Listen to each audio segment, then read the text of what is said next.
السلام علیکم ورحمۃ اللہ وبرکاتہ۔ سورہ نساء ترجمہ و تفسیر آیت نمبر 48 تا 57۔ اس سے پہلے آپ ہمارے چینل کو سبسکرائب کریں، بیل آئیکن کو پریس کریں، لائک اور شیئر کریں۔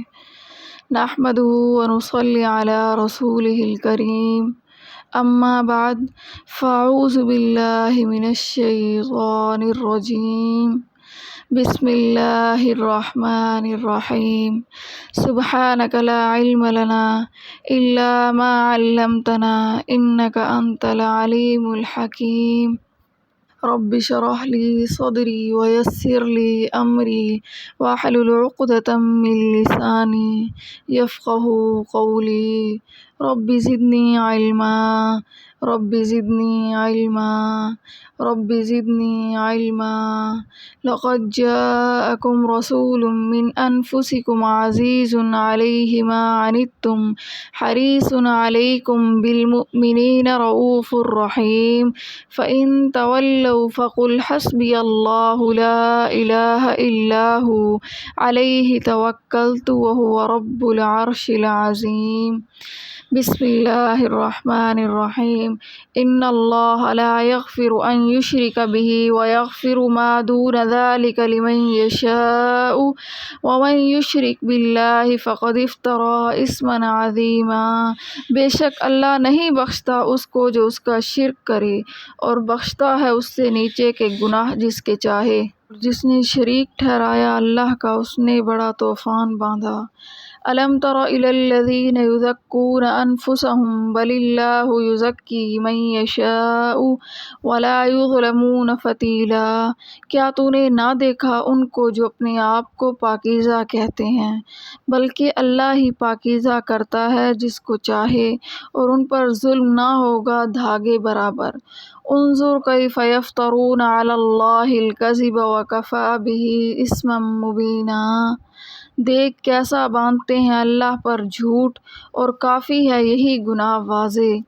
الم تر الی الذین اوتوا نصیبا من الکتاب یؤمنون بالجبت والطاغوت ویقولون للذین کفروا ہؤلاء اہدی من الذین آمنوا سبیلا۔ اولئک الذین لعنہم اللہ ومن یلعن اللہ فلن تجد لہ نصیرا۔ کیا تو نے نہ دیکھا ان کو جن کو ملا ہے کچھ حصہ کتاب کا، جو مانتے ہیں بتوں کو اور شیاطین کو، اور کہتے ہیں کافروں کو کیا یہ لوگ زیادہ راہ راست پر ہیں مسلمانوں سے؟ یہ وہی ہے جن پر لعنت کی اللہ نے، اور جس پر لعنت کرے اللہ نہ پائے گا تو اس کا کوئی مددگار۔ ام لہم نصیب من الملک فإذا لا یؤتون الناس نقیرا۔ کیا ان کا کچھ حصہ ہے سلطنت میں، پھر تو یہ نہ دیں گے لوگوں کو ایک تل برابر بھی۔ ام یحسدون الناس علی ما آتاہم اللہ من فضلہ فقد آتینا آل ابراہیم الکتاب والحکمۃ وآتیناہم ملکا عظیما۔ فمنہم من آمن بہ ومنہم من صد عنہ وکفی بجہنم سعیرا۔ یہ حسد کرتے ہیں لوگوں کا اس پر جو دیا ہے ان کو اللہ نے اپنے فضل سے، سو ہم نے تو دی ہے ابراہیم کے خاندان کو کتاب اور علم، اور ان کو دی ہے ہم نے بڑی سلطنت، پھر ان میں سے کسی نے اس کو مانا اور کوئی اس سے ہٹا رہا، اور کافی ہے دوزخ کی بھڑکتی آگ۔ ان الذین کفروا بآیاتنا سوف نصلیہم نارا کلما نضجت جلودہم بدلناہم جلودا غیرہا لیذوقوا العذاب ان اللہ کان عزیزا حکیما۔ بے شک جو منکر ہوئے ہماری آیتوں سے ان کو ہم ڈالیں گے آگ میں جس وقت جل جائے گی کھال ان کی، تو ہم بدل دیں گے ان کو اور کھال تاکہ چکھتے رہیں عذاب۔ بے شک اللہ ہے زبردست حکمت والا۔ والذین آمنوا وعملوا الصالحات سندخلهم جنات تجری من تحتها الانہار خالدین فیہا ابدا لہم فیہا ازواج مطہرۃ وندخلهم ظلا ظلیلا۔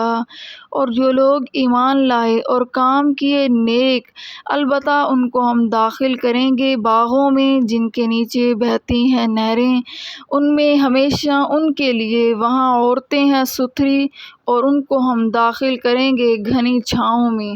ان اللہ لا یغفر ان یشرک بہ ویغفر ما دون ذلک لمن یشاء ومن یشرک باللہ فقد افتری اثما عظیما۔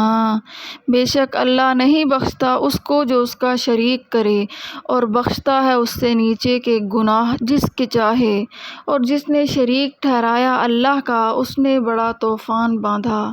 الم تر الی الذین یزکون انفسهم بل اللہ یزکی من یشاء ولا یظلمون فتیلا۔ کیا تو نے نہ دیکھا ان کو جو اپنے آپ کو پاکیزہ کہتے ہیں، بلکہ اللہ ہی پاکیزہ کرتا ہے جس کو چاہے، اور ان پر ظلم نہ ہوگا دھاگے برابر۔ انظر کیف یفترون علی اللہ الکذب وکفی بہ اثما مبینا۔ دیکھ کیسے باندھتے ہیں اللہ پر جھوٹ، اور کافی ہے یہی گناہ واضح۔ اب ہم چلتے ہیں اس کی تفسیر کی طرف۔ شرک کی تعریف اور اس کی چند صورتیں۔ قول اللہ تعالی ان اللہ لا یغفر ان یشرک بہ۔ اللہ تعالیٰ کی ذات اور صفات کے بارے میں جو عقائد ہیں، اس طرح کا کوئی عقیدہ کسی مخلوق کے لیے رکھنا یہ شرک ہے۔ اس کی کچھ تفصیلات یہ ہیں۔ علم میں شریک ٹھہرانا، یعنی کسی بزرگ یا پیر کے ساتھ یہ اعتقاد رکھنا کہ ہمارے سب حال کی اس کو ہر وقت خبر ہے۔ نجومی پنڈت سے غیب کی خبریں دریافت کرنا، یا کسی بزرگ کے کلام میں فعل دیکھ کر اس کو یقینی سمجھنا، یا کسی کو دور سے پکارنا اور یہ سمجھنا کہ اس کو خبر ہو گئی، یا کسی کے نام کا روزہ رکھنا۔ اشتراک فی التصریف، یعنی کسی کو نفع یا نقصان کا مختار سمجھنا، کسی سے مرادیں مانگنا، روزی اور اولاد مانگنا۔ نمبر 3، عبادت میں شریک ٹھہرانا، کسی کو سجدہ کرنا، کسی کے نام کا جانور چھوڑنا، چڑھاوا چڑھانا، کسی کے نام کی منت ماننا، کسی کی قبر یا مکان کا طواف کرنا، خدا کے حکم کے مقابلے میں کسی دوسرے کے قول یا رسم کو ترجیح دینا، کسی کے روبرو رکوع کی طرح جھکنا، کسی کے نام پر جانور ذبح کرنا، دنیا کے کاروبار کو ستاروں کی تاثیر سے سمجھنا، اور کسی مہینے کو منحوس سمجھنا وغیرہ۔ اپنی مدح سرائی اور عیوب سے پاک ہونے کا دعویٰ جائز نہیں۔ الم تر الی الذین یزکون انفسهم۔ یہود اپنے آپ کو مقدس بتلاتے تھے، جس پر اللہ تعالیٰ نے اس آیت میں ان کی مذمت کرتے ہوئے فرمایا کہ ذرا ان لوگوں کو دیکھو جو اپنی پاکی بیان کر رہے ہیں، ان پر تعجب کرنا چاہیے۔ اس سے معلوم ہوا کہ کسی کو اپنی یا دوسروں کی پاکی بیان کرنا جائز نہیں ہے۔ یہ ممانعت 3 وجہ سے ہے۔ اپنی مدح کا سبب اکثر کبر ہوتا ہے، تو حقیقت میں ممانعت کبر سے ہوئی ہے۔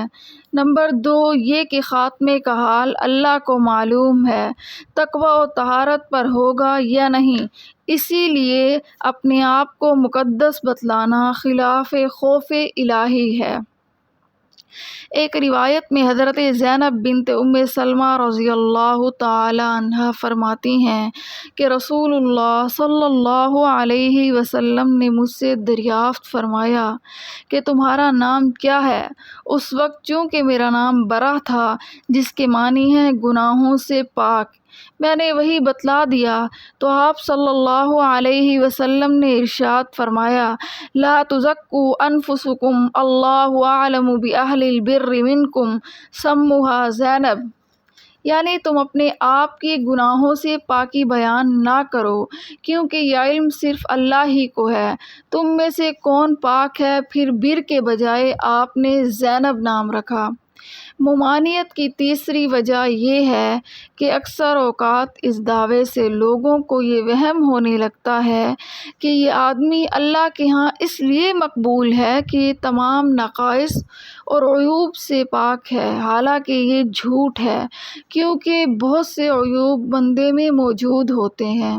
مسئلہ اگر مذکورہ اور عوارض نہ ہوں تو نعمت کے اظہار کے طور پر اپنی صفت بیان کرنے کی اجازت ہے۔ أَلَمْ تَرَ إِلَى الَّذِينَ أُوتُوا نَصِيبًا مِنَ الْكِتَابِ يُؤْمِنُونَ بِالْجِبْتِ وَالطَّاغُوتِ وَيَقُولُونَ لِلَّذِينَ كَفَرُوا هَٰؤُلَاءِ أَهْدَىٰ مِنَ الَّذِينَ آمَنُوا سَبِيلًا أُولَٰئِكَ الَّذِينَ لَعَنَهُمُ اللَّهُ وَمَن يَلْعَنِ اللَّهُ فَلَن تَجِدَ لَهُ نَصِيرًا۔ کیا تو نے نہ دیکھا ان کو جن کو ملا ہے کچھ حصہ کتاب کا، جو مانتے ہیں بتوں کو اور شیاطین کو، اور کہتے ہیں کافروں کو کہ یہ لوگ زیادہ راہ راست پر ہیں مسلمانوں سے؟ یہ وہی ہیں جن پر لعنت کی اللہ نے، اور جس پر لعنت کرے اللہ، نہ پائے گا تو اس کا کوئی مددگار۔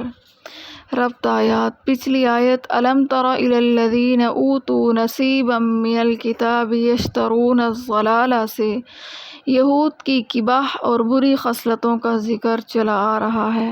ان آیات کا تعلق بھی انہی کے ذکر قباح سے ہے۔ الجبت والطاغوت، اوپر کی آیات میں لفظ جبت اور طاغوت کا ذکر کیا گیا۔ ان سے مراد کیا ہے؟ مفسرین کے اس بارے میں متعدد اقوال ہیں۔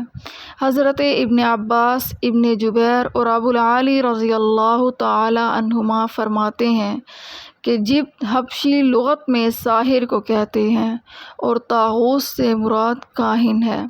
حضرت عمر رضی اللہ تعالی عنہ فرماتے ہیں کہ جبت سے مراد سحر ہے اور طاغوت سے مراد شیطان ہے۔ حضرت انس بن مالک سے منقول ہے کہ اللہ کے سوا جن چیزوں کی عبادت کی جاتی ہے ان سب کو طاغوت کہا جاتا ہے۔ امام قرطبی رحمۃ اللہ علیہ فرماتے ہیں کہ مالک بن انس رضی اللہ تعالی عنہ کا قول زیادہ پسندیدہ ہے، کیونکہ اس کا ثبوت قرآن سے بھی ہوتا ہے۔ ارشاد ہے ان اعبدوا اللہ واجتنبوا الطاغوت، لیکن ان متعدد اقوال میں کوئی تعارض نہیں ہے، اس لیے سب ہی مراد لیے جا سکتے ہیں۔ اس طرح کہ اصل میں جب تو بت ہی کا نام تھا، لیکن بعد میں اس کا استعمال اللہ کے سوا دوسری عبادت کی جانے والی چیزوں پر بھی ہونے لگا۔ مذکورہ آیات کا شان نزول۔ حضرت ابن عباس رضی اللہ تعالی عنہما سے روایت ہے کہ یہود کے سردار ہوئی بن اخطب اور کعب بن اشرف اپنی ایک جماعت کو جنگ احد کے بعد لے کر مکہ میں قریش کے سامنے ملنے آئے۔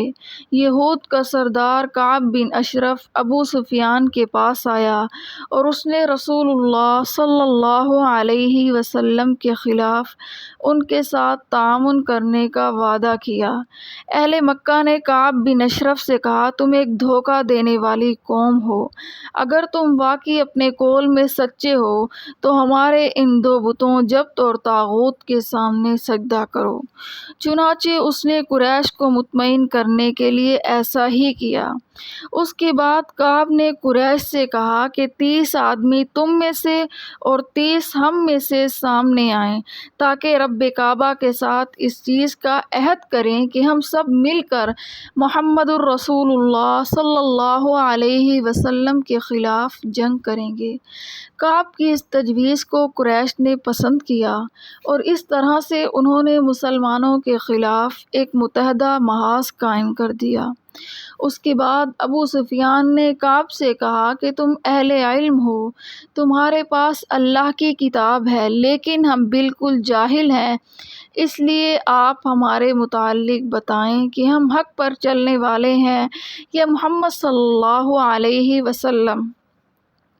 کعب نے پوچھا کہ تمہارا دین کیا ہے؟ ابو سفیان نے کہا ہم حج کے لیے اپنے اونٹوں کو ذبح کرتے ہیں اور ان کا دودھ پلاتے ہیں، مہمانوں کی ضیافت کرتے ہیں، اپنے خویش اقربا کے تعلقات کو قائم رکھتے ہیں اور بیت اللہ کا طواف اور عمرہ کرتے ہیں۔ اس کے برخلاف محمد صلی اللہ علیہ وسلم نے اپنے آبائی دین کو چھوڑ دیا ہے، وہ اپنوں سے علیحدہ ہو چکا ہے اور اس نے ہمارے قدیم دین کے خلاف اپنا ایک نیا دین پیش کیا ہے۔ ان باتوں کو سن کر کعب بن اشرف نے کہا کہ تم لوگ حق پر ہو، محمد صلی اللہ علیہ وسلم معاذ اللہ گمراہ ہو چکا ہے۔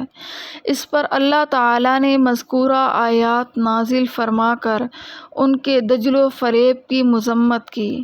کعب بن اشرف یہودیوں کا ایک ممتاز عالم تھا جو خدا پر بھی عقیدہ رکھتا تھا اور اسی کی عبادت کرتا تھا، لیکن جب اس کے دل و دماغ پر نفسانی خواہشات کا بھوت سوار ہوا تو اس نے مسلمانوں کے خلاف قریش سے الحاق کرنا چاہا۔ قریش مکہ نے اس کے ساتھ ملنے کی یہ شرط لگائی کہ وہ ہمارے بتوں کے سامنے سجدہ کرے۔ اس نے اس کو بھی گوارا کر لیا، جس کی تفصیل ابھی گزر چکی ہے۔ اس نے اپنے مذہب کے خلاف قریش کی شرط کو تو پورا کیا، لیکن اپنے مذہبی عقائد کو قائم رکھنے کے لیے ان سے علیحدگی اختیار کرنا گوارا نہ کیا۔ قرآن عزیز نے ایک دوسرے موقع پر اسی قسم کا واقعہ بلعام بعورہ کے بارے میں بیان کیا ہے۔ ارشاد ہے وَاتْلُ عَلَيْهِمْ نَبَأَ الَّذِي آتَيْنَاهُ آيَاتِنَا فَانْسَلَخَ مِنْهَا فَأَتْبَعَهُ الشَّيْطَانُ فَكَانَ مِنَ الْغَاوِينَ۔ مفسرین نے لکھا ہے کہ بلعام بن بعورہ ایک جلیل القدر عالم اور صاحب تصرف درویش تھا، لیکن جب اس نے اپنی نفسانی خواہشات کو پورا کرنے کے لیے موسیٰ علیہ السلام کے خلاف ناپاک تدبیریں کرنی شروع کی تو ان کا کچھ نہ بگڑ سکا، لیکن خود مردود اور گمراہ ہو گیا۔ اس سے معلوم ہوا کہ کتاب کا محض علم کچھ نافع نہیں ہو سکتا جب تک کہ صحیح معنی میں اس کا اتباع نہ ہو اور محض دنیاوی طمع اور سلفی خواہشات کی پیروی سے مکمل اجتناب نہ ہو، ورنہ آدمی اپنے مذہب جیسی عزیز چیز کو بھی اپنی خواہشات کی بھیٹ چڑھانے سے نہیں بچتا۔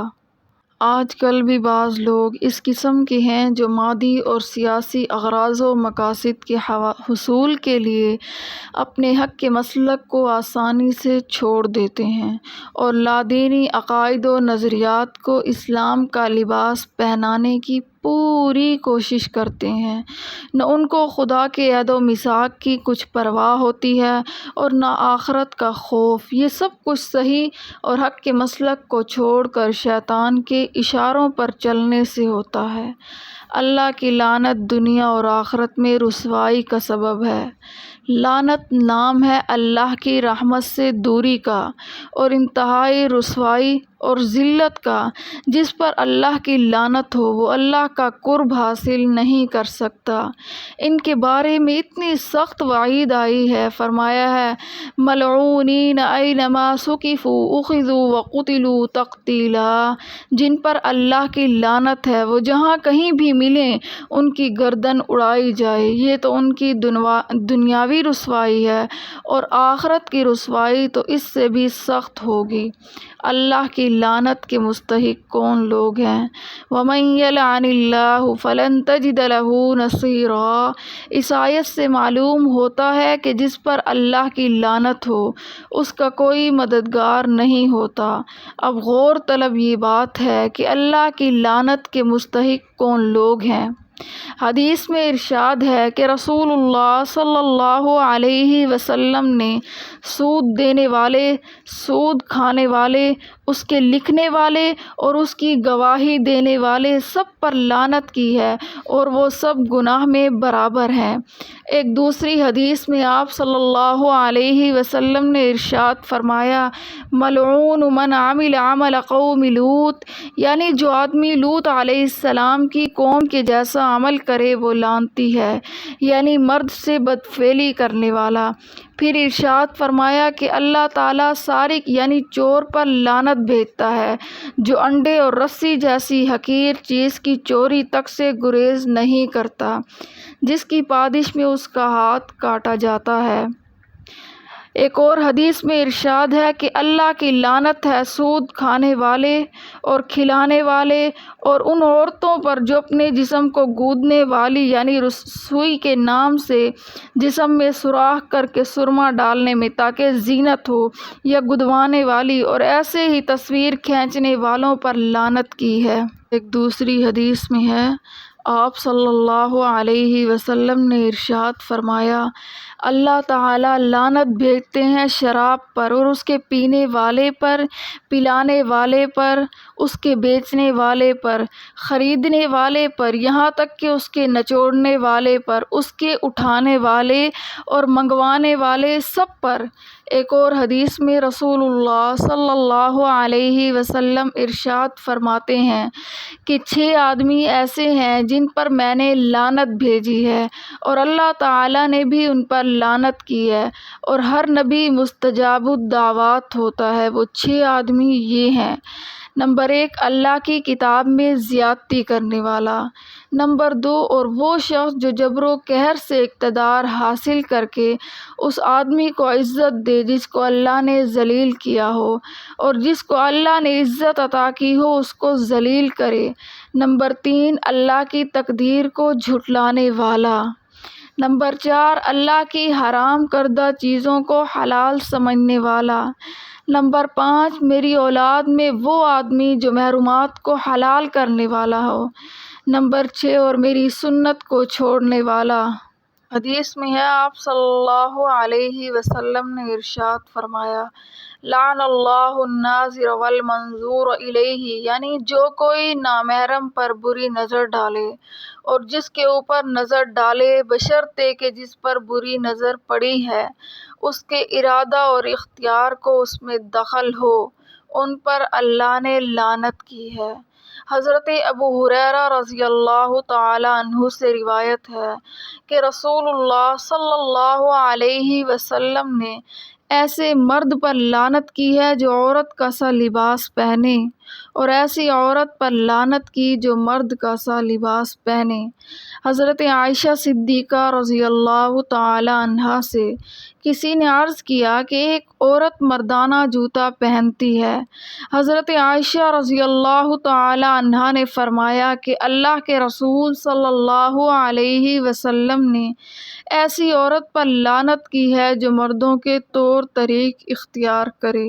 حضرت ابن عباس رضی اللہ تعالی عنہ سے روایت ہے کہ رسول اللہ صلی اللہ علیہ وسلم نے لعنت کی ان مردوں پر جو عورتوں کی طرح شکل و صورت بنا کر ہجڑے بنے اور لعنت کی ان عورتوں پر جو شکل و صورت میں مردانہ پن اختیار کریں اور ارشاد فرمایا کہ ان کو اپنے گھروں سے نکال دو۔ بخاری شریف میں ہے کہ حضرت عبداللہ ابن مسعود رضی اللہ تعالی عنہ نے فرمایا کہ اللہ تعالیٰ کی لعنت ہو گودنے والیوں پر اور گدوانے والیوں پر اور جو ابرو یعنی بھووں کے بال چنتی ہیں تاکہ بھویں باریک ہو جائیں، اور خدا کی لعنت ہو ان عورتوں پر جو حسن کے لیے دانتوں کے درمیان کشادگی کرتی ہیں، جو اللہ کی خلقت کو بدلنے والی ہیں۔ لعنت کے احکام۔ لعنت جس قدر بری چیز ہے اسی قدر اس کے کرنے پر پابندیاں بھی عائد کی گئی ہیں۔ کسی مسلمان پر لعنت کرنا حرام ہے اور کافر پر بھی صرف اس صورت میں کی جا سکتی ہے جبکہ اس کا کفر پر مرنا یقینی ہو۔ رسول اللہ صلی اللہ علیہ وسلم کے ارشادات اس کے متعلق یہ ہیں۔ حدیث میں ہے کہ حضرت عبداللہ ابن مسعود فرماتے ہیں کہ رسول اللہ صلی اللہ علیہ وسلم نے ارشاد فرمایا، مومن وہ نہیں ہے جو طعنہ باز اور لعنت باز ہو اور نہ ہی بدگو ہو۔ حضرت ابو درداء رضی اللہ تعالی عنہ فرماتے ہیں کہ میں نے رسول اللہ صلی اللہ علیہ وسلم کو یہ فرماتے ہوئے سنا کہ جب بندہ کسی چیز پر لعنت کرتا ہے تو وہ لعنت آسمان آسمان کی طرف چڑھتی ہے، جس پر آسمان کے دروازے بند کر دیے جاتے ہیں، پھر وہ زمین کی طرف اترتی ہے تو زمین کے دروازے بند کر دیے جاتے ہیں، یعنی زمین اس لعنت کو قبول نہیں کرتی، پھر وہ دائیں بائیں گھومتی ہے، جب کہیں اس کو راستہ نہیں ملتا تو جس پر لعنت کی گئی ہے اس کے پاس پہنچتی ہے، اگر وہ واقعی لعنت کا مستحق ہے تو اس پر پڑتی ہے، ورنہ پھر اپنے کہنے والے پر جا پڑتی ہے۔ حدیث میں ہے کہ حضرت عبداللہ ابن عباس سے منقول ہے کہ ہوا نے ایک آدمی کی چادر اڑا لی تو اس نے ہوا پر لعنت کی، اس پر رسول اللہ صلی اللہ علیہ وسلم نے ارشاد فرمایا کہ تو اس پر لعنت نہ کر، اس لیے کہ وہ اللہ کی جانب سے مامور ہے، اور یاد رکھیے کہ جو آدمی ایسی چیز پر لعنت کرے جس کی وہ مستحق نہیں ہے تو یہ لعنت اس کے کہنے والے پر ہی پڑتی ہے۔ مسئلہ کسی معین شخص کے بارے میں جب تک یہ معلوم نہ ہو کہ اس کی موت کفر پر ہوئی ہے اس پر لعنت جائز نہیں ہے، اگرچہ وہ فاسق ہی ہو۔ اسی اصول کی بنا پر یزید پر لعنت کرنے سے علامہ شامی نے منع کیا ہے، لیکن معین کافر پر جس کی موت کفر پر ہونے کا یقین ہو، مثلاً ابو جہل، ابو لہب پر جائز ہے۔ مسئلہ کسی کا نام لیے بغیر اس طرح لعنت کرنا جائز ہے کہ ظالموں پر یا جھوٹوں پر اللہ کی لعنت ہے۔ مسئلہ لغتاً لعنت کے معنی اللہ کی رحمت سے دور ہونے کے ہوتے ہیں، شرعاً کفار کے حق میں اس کے معنی اللہ کی رحمت سے بعید ہونے کے ہیں، اور مومنین کے حق میں ابرار صلحاء کے درجے سے نیچے گرنے کے ہیں۔ اسی لیے کسی مسلمان کے لیے اس کے نیک عمل کم ہو جانے کی دعا بھی جائز نہیں ہے۔ ام لہم نصیب من الملک فاذا لا یؤتون الناس نقیرا، کیا ان کا کچھ حصہ ہے سلطنت میں، پھر تو یہ نہ دیں گے لوگوں کو ایک تل برابر۔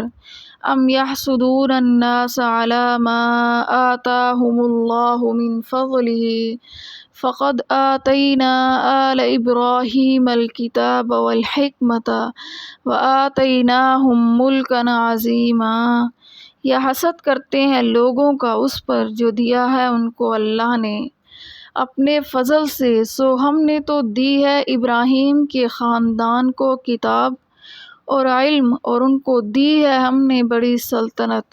فَمِنْهُمْ مَنْ آمَنَ بِهِ وَمِنْهُمْ مَنْ صَدَّ عَنْهُ وَكَفَى بِجَهَنَّمَ سَعِيرًا، پھر ان میں سے کسی نے اس کو مانا اور کوئی اس سے ہٹا رہا، اور کافی ہے دوزخ کی بھڑکتی آگ۔ یہودیوں کے حسد کرنے پر شدید مذمت۔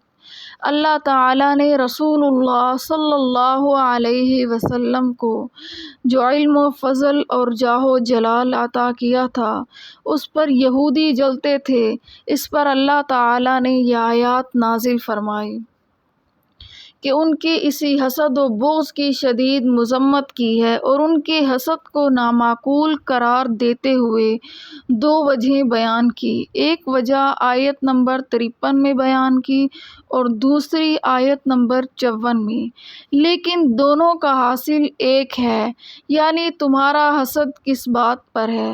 اگر اس پر ہے کہ اصل صاحب سلطنت تم ہو، تمہاری ہی سلطنت ان کو مل گئی، اس کا غلط ہونا تو کھلا ہوا ہے کہ تم سلطنت سے خود محروم ہو، اور تمہیں کچھ حصہ سلطنت کا مل جاتا تو تم ایک کوڑی بھی کسی کو نہ دیتے۔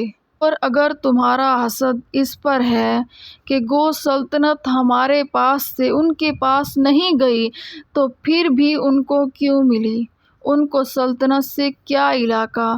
تو اس کا جواب یہ دیا گیا ہے کہ یہ انبیاء علیہم السلام کے خاندان سے ہیں جن میں سلطنت پہلے سے ہوتی آئی ہے، اسی لیے کسی اجنبی جگہ سلطنت نہیں آتی، لہٰذا تمہارا حسد کرنا نامعقول ہے۔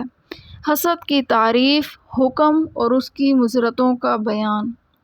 علامہ نووی رحمۃ اللہ علیہ نے مسلم شریف میں حسد کی تعریف اس طرح بیان فرمائی کہ دوسرے آدمی کی نعمت کے زوال کی خواہش کرنا حسد کہلاتا ہے اور یہ حرام ہے۔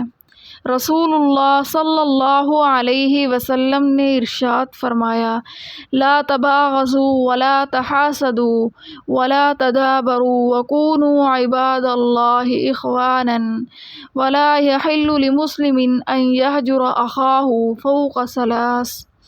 تم آپس میں بغض اور حسد نہ کرو اور نہ ہی ایک دوسرے سے پشت پھیرو، بلکہ اللہ کے بندے اور بھائی بن جاؤ۔ اور جائز نہیں کسی مسلمان کے لیے کہ وہ اپنے بھائی سے 3 دن سے زیادہ ترک تعلق کرے۔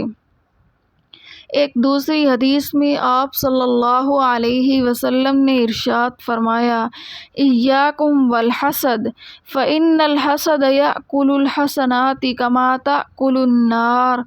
تم حسد سے بچو اس لیے کہ حسد نیکیوں کو اس طرح کھا جاتا ہے جس طرح آگ لکڑی کو کھا جاتی ہے۔ حضرت زبیر رضی اللہ تعالی عنہ نے فرمایا کہ رسول اللہ صلی اللہ علیہ وسلم نے فرمایا کہ تمہاری طرح بھی پہلی قوموں کا مرض چپکے سے چل پڑا ہے، اور وہ حسد ہے، اور بغض ایسی خصلت ہے جو مونڈ دینے والی ہے۔ میں یہ نہیں کہتا کہ وہ بالوں کو مونڈتی ہے، بلکہ دین کو مونڈتی ہے۔ حسد خواہ دنیاوی کمال پر ہو یا دینی کمال پر، دونوں حرام ہے۔ چنانچہ اللہ تعالیٰ کے قول ام لہم نصیب من الملک سے امر اول کی طرف اشارہ معلوم ہوتا ہے، اور الکتاب والحکمت سے امر ثانی کی طرف۔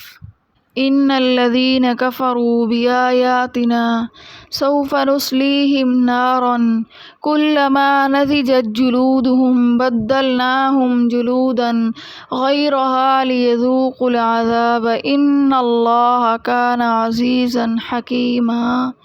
بے شک جو منکر ہوئے ہماری آیتوں سے، ان کو ہم ڈالیں گے آگ میں، جس وقت جل جائے گی کھال ان کی، تو ہم بدل دیں گے ان کو اور کھال تاکہ چکھتے رہیں عذاب۔ بے شک اللہ ہے زبردست حکمت والا۔